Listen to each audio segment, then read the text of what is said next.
Binawi na ng Department of Energy ang Certificate of Compliance ng SIPCOR. Ito ang power generation company sa lalawigan ng Siquijor na nakaranas ng rotational brownouts. Tiniyak naman ng DOE na ibabalik na sa normal ang supply ng kuryente sa lalawigan sa susunod na buwan. Si Jessie Atienza ng PTV Cebu sa report. Mag-iisang linggo ng tenga ang generator set ng restaurant na ito sa bayan ng San Juan sa lalawigan ng Siquijor.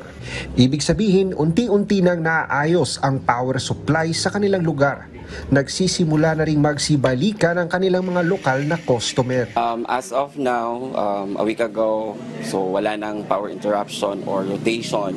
Medyo na may mga lokal na din kaming bumabalik, gawa na okay na yung electricity. Nung nag-suffer talaga kami ng 2 months, more than 2 months, lost talaga yung income ng business. Of course, the expenses for the genset, medyo mahal yung krudo. Matinding dagok ang pinagdaanan ng mga negosyante. Umabot sa punto na 3 beses kada linggo sarado ang kainan dahil sa wala nang masyadong customer.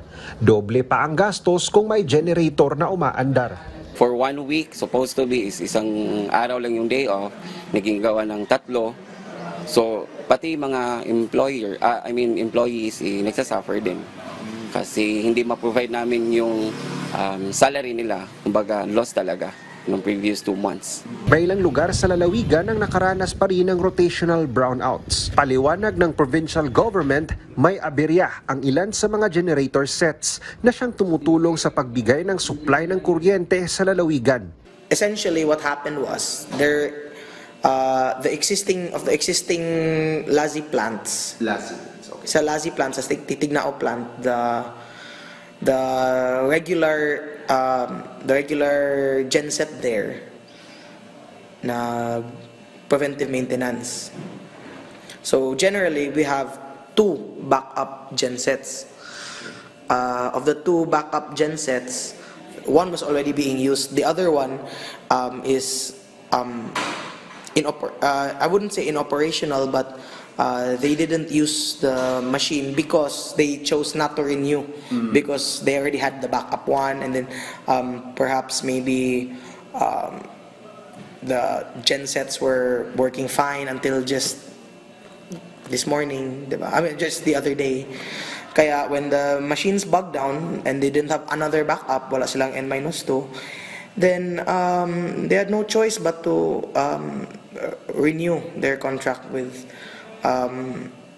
the rental power provider.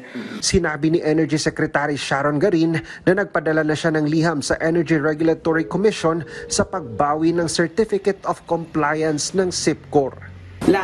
Late last week, I have issued a letter to the Energy Regulatory Commission that we are withdrawing our endorsement of SIPCOR for their COC. Siquijor is not alone. There are more Siquijors in the country.